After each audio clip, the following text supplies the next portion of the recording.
manière qui résistance et alternative, il développe ce manifeste, il est complètement différent avec les autres partis traditionnels.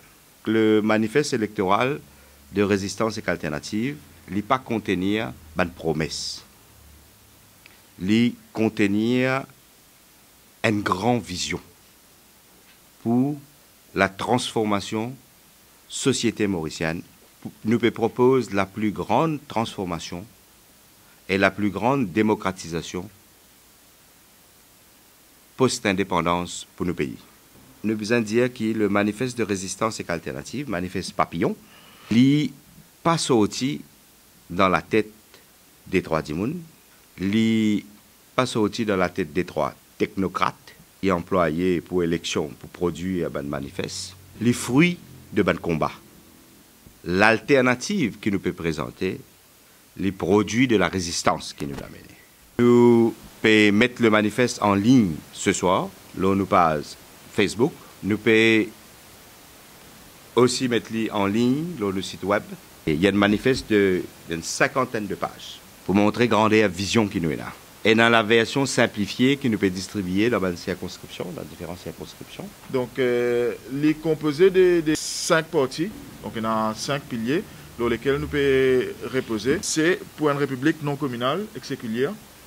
Parce qu'il nous tout le temps dire, et que nous tout le temps pour continuer de dire, c'est que transformation pour une meilleure société mauricienne, il n'est pas capable de faire aussi longtemps qu'il n'est pas capable, nous pas encore adresse la question de la citoyenneté mauricienne. Après, c'est une question tout droit humain pour tous les monde. Nos constitutions les garantissent nous un certain droit, notamment civil et politique.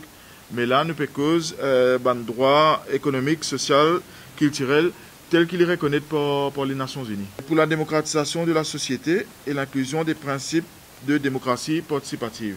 Donc, un grand parti peut solliciter du monde pour qu'ils votent, pour qu'ils viennent faire un gouvernement, pour qu'ils rentrent dans le Parlement. Donc, pendant ça 5 ans, jusqu'à la prochaine élection, mais non, on n'y est pas arrivé. Du monde pas capable de décider. Du monde pas capable, par exemple, demande qui a une motion rentre dans le Parlement et qui ban parlementaire débattre là. Du monde pas capable de rappeler à l'ordre député qui sont élus. Après, élimine tout ban ingérence avec le lobby économique dans le processus électoral et démocratique. Nous avons volé pour la justice sociale et économique. Ça veut dire que nous pouvons demander qui la Constitution reconnaît justement sa notion-là et qui aussi, par exemple, sous sa pilier-là, qui la Constitution reconnaît qui droit à la terre, c'est un droit constitutionnel. Un pilier lequel nous tenir, c'est pour intégrer droit la nature et l'écologie dans la Constitution. La société humaine, tout le temps qu'on nous construit, ben, nous exploitons le travail, nous exploitons du monde et nous exploitons la nature. Et qu'à un tel point qu'ils ont dit, nous pouvons subir une conséquence de ça. La 10 mesures qu'ils nous peuvent proposer par rapport à nos projets de société. Il y a une charte qui nous peut intégrer dans ce manifeste-là. Et dans 12 mesures qui nous proposaient pour l'économie bleue alternative et soutenable et durable. Qui dit un rebalancement de l'économie, dit forcément un rééquilibrage des salaires. En termes de salaire, nous pouvons proposer qu'au sein de chaque entreprise à Maurice, le différentiel entre salaire qui est plus grand et le salaire qui est plus bas, pas gain droit dépasse 40 fois.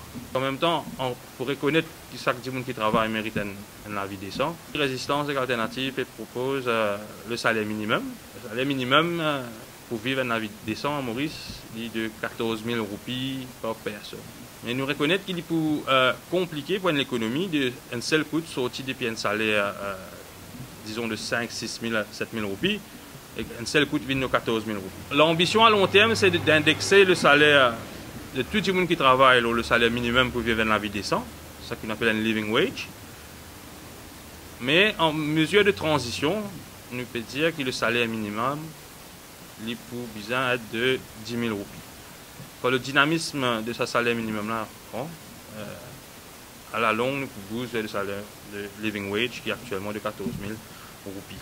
Le système éducatif, il y a un système malheureusement qui est tout le temps focalisé l'élite. Donc nous pouvons proposer un système éducatif qui que tout le monde, que tous les enfants mauriciens aient un accès égal à la qualité de l'éducation.